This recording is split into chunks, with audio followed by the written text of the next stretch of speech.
Welcome to my YouTube channel. Today we'll be discussing multiplication of fraction. In our previous video, we've been able to treat addition of fraction. We've been able to treat subtraction of fraction. A quick recap here. We need to remember that we have three types of fraction. Basically, we have proper fraction, improper fraction, and mixed fraction. Now, a proper fraction is when the numerator is less than the denominator. An improper fraction is when the numerator is greater than the denominator. And a mixed fraction is when we have a whole number in addition with a proper fraction by the side. Let's take note of that. A whole number with a proper fraction by the side.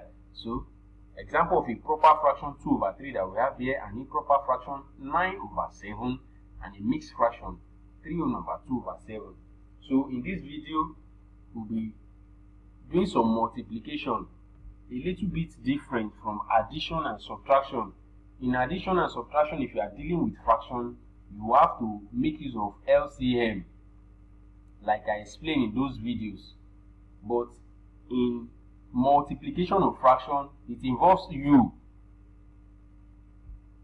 multiplying numerator and denominator separately or cutting it out to see numbers that can actually cut out themselves. So we are going to be dealing with that. We have some questions here and we are going to be working with those questions.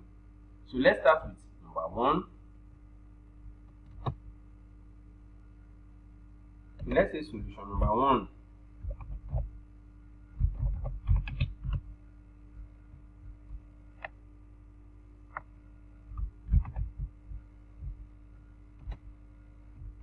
Great. This one is a little bit easier but a little bit technical as well. So you have to be very careful so that you don't make some little mistake.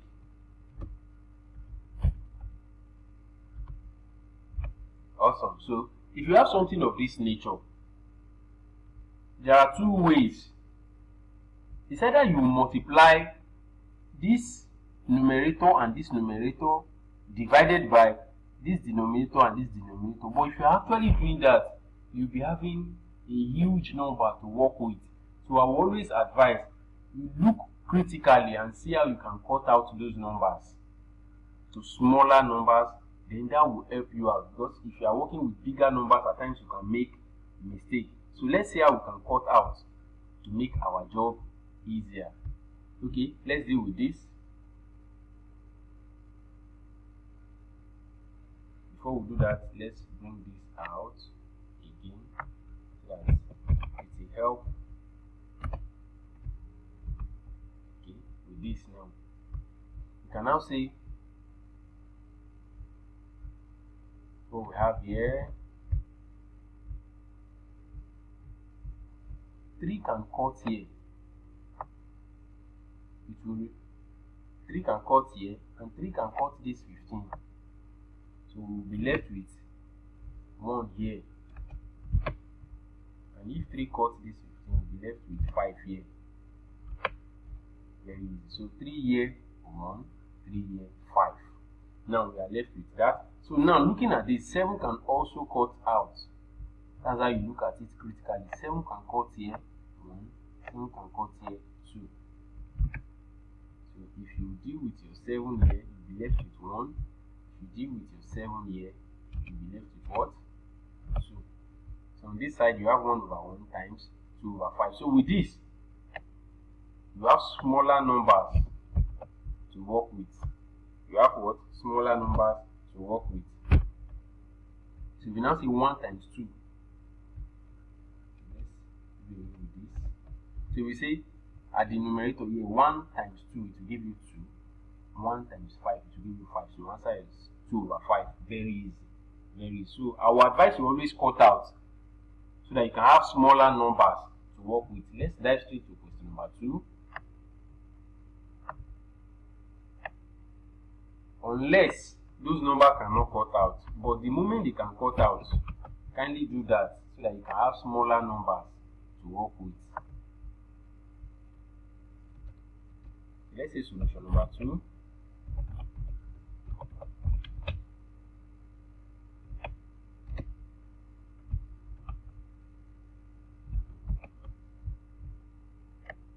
Let's get the question. Solution number 2.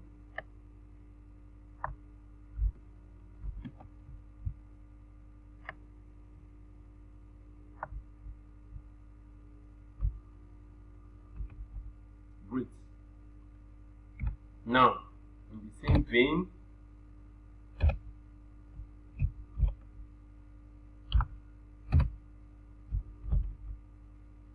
get this here. Great. So let's bring out this as well, so that when we cut out, we'll be able to. So let's see if we can cut out these numbers as well. Now, this 3 can cut this 3. That means we are left with this 3 has gone, is remaining 1, and this 3 has gone, is remaining 1. We are left with 1/8, 1/1. So we are left with smaller numbers. With that, the job is made easier.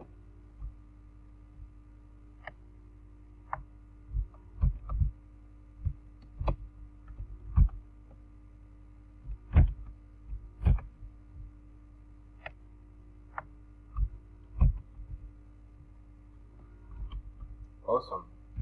So 1 times 1 at the numerator here is 1. 8 times 1 is 8. So your answer is 1/8. Let's move quickly to solution number 3. This one has a mixed fraction in it. That's a mixed fraction. So let's see how we can work with that.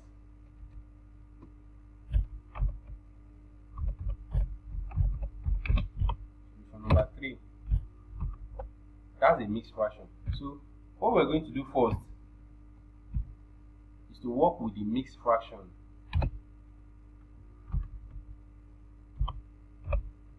First, now let's convert this mixed fraction to an improper fraction. Let's quickly do that so that you can have uniformity. 7 times 1 is 7 plus 2, it will give you 9. That means be able to iron out this to give us 9. So we now have 9/7. So with this now, our job will be very easy.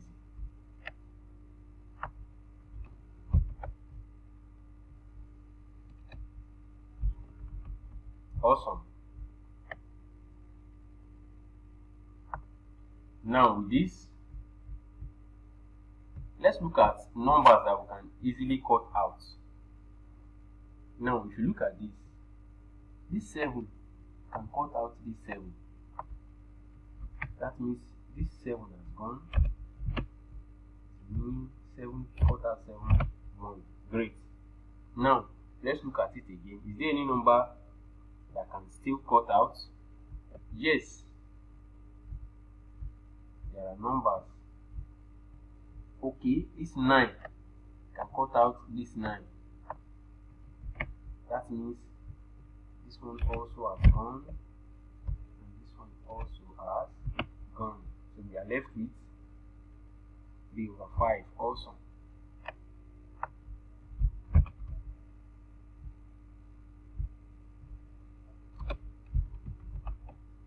So if you say 3 times 1 times 1 will give you 3. Say 5 times 1 times 1 will give you 5. So this is your answer. Unlike addition and subtraction that you'll be looking for the LCM, this time around, it's either you multiply all the numerator divided by all the denominator, or you cut them out into smaller numbers to make your job easier. So that's for solution number 3. Let's go straight to number 4.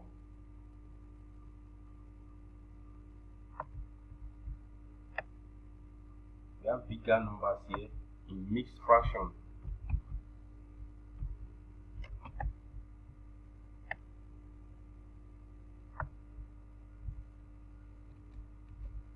So say solution number 4.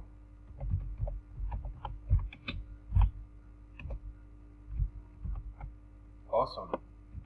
Now, first thing first, let's convert all our mixed fraction to an improper fraction.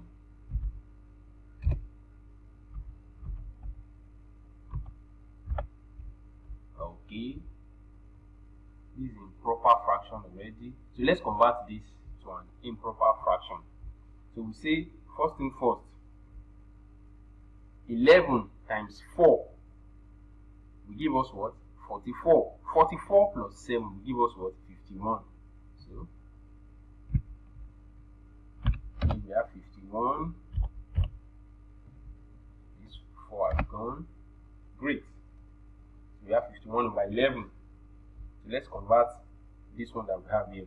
So we say 39 times 3, it will give us 117.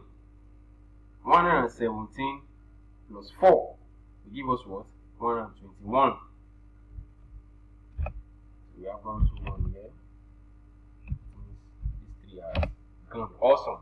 So now we're having uniformity here. We can see how we can cut out now to smaller numbers to make our job easier.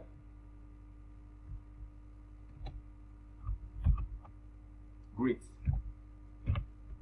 Now, what can we do? Let's look at it critically. Let's start with this.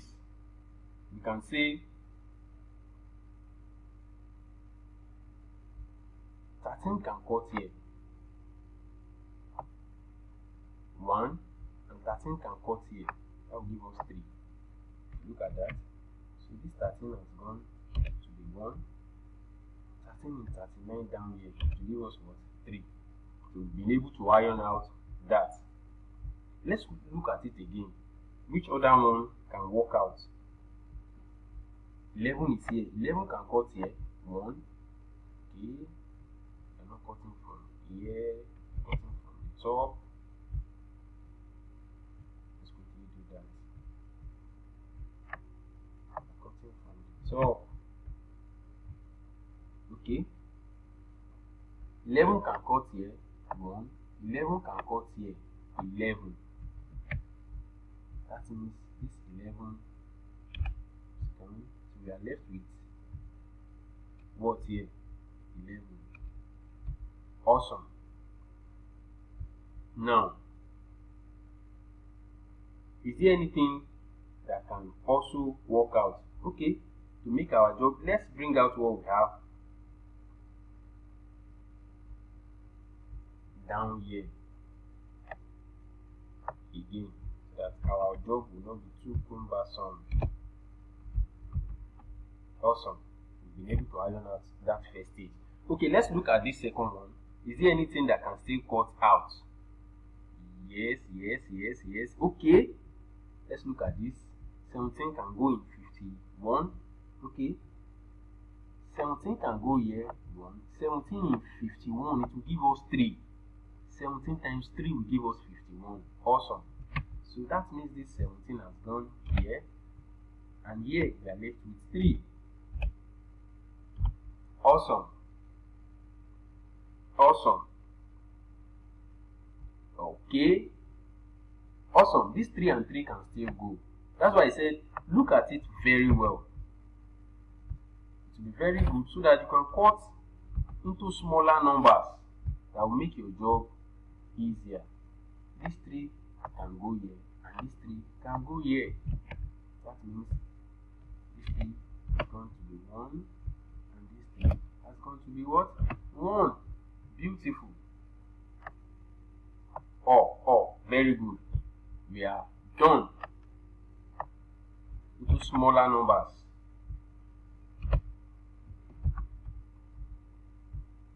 Great. So you can say 1 times 1, that's 1. 1 times 11, that's 11 that we have here. 1 times 1 times 1 will give us 1. Great. By implication, it means 11 divided by 1. Our answer can now be 11.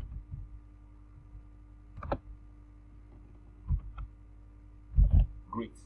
So we've been able to iron out that. Very easy. Ensure you do it step by step. Cut those numbers into smaller units.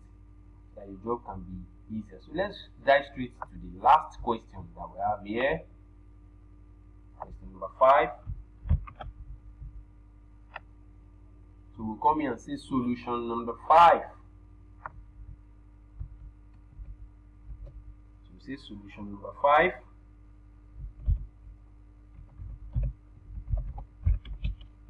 Solution number 5. Great. Let's see how we can work around these two. Okay, for uniformity's sake, let's quickly convert all to either a mixed fraction or an improper fraction. Very good. So from here we can say we have, from here we can have, okay, very good. So let's quickly convert. So we say 5 times 1 will give us what? 5 plus 3, that will give us 8. That's 8 over 5. This one has gone. 8 over 5. Very good.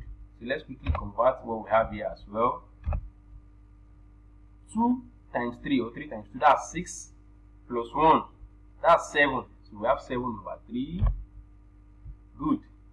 And the last one here, we have 7 times 3, that's 21. 21 plus 3, that's 24.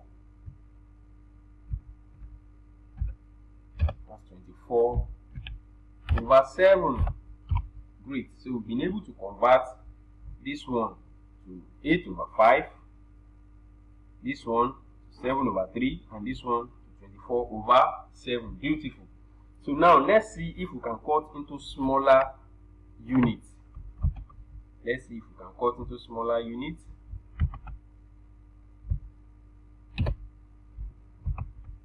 Great. Let's look at those numbers carefully. What and what can cut out? Okay, we have 7 and 7 here. They can go. We have 7 and 7. This 7 can do away with this 7. That means we are left with 1 here, and we are left with 1 here. Great. Now let's look at this. Okay, we have 3 here and 24. 3 and 24 can work out. So 3 can cut here 1, and 3 and 24 will give us 8. That means we are left with 1 here, and we are left with what? 8 here. Awesome. Is there any number that can still work out? Okay. I think all the numerator and denominator. Okay, let's multiply. 8 times 1 is 8. 8 times 8 is what? 64. 64. 5 times 1 is 5. Times 1 is still 5. So we have 64 over 5. Great. This is an improper fraction. No, your answer is correct, but let's change it to a mixed fraction. Let's change it to a mixed fraction. Beautiful. How many times will 5 go in 64? That's 12 times, because if you say 5 times 12, it will give you 60. That's 12 times. So 64 minus 60 will give you what? 4. 64 minus 60 will give you 4. Because if you say 5 times 12, it will give you what? 60. 60 plus 4 will give you 64. That's 64 over 5. Awesome. So that's our final answer. You can always pause, rewind this video for better clarification and understanding. Kindly drop a comment with us if you have any issue, and help us to like this video and subscribe to this YouTube channel, My Simple Maths, and press the notification bell so that you can always receive notification from us whenever we post a new video. Thank you.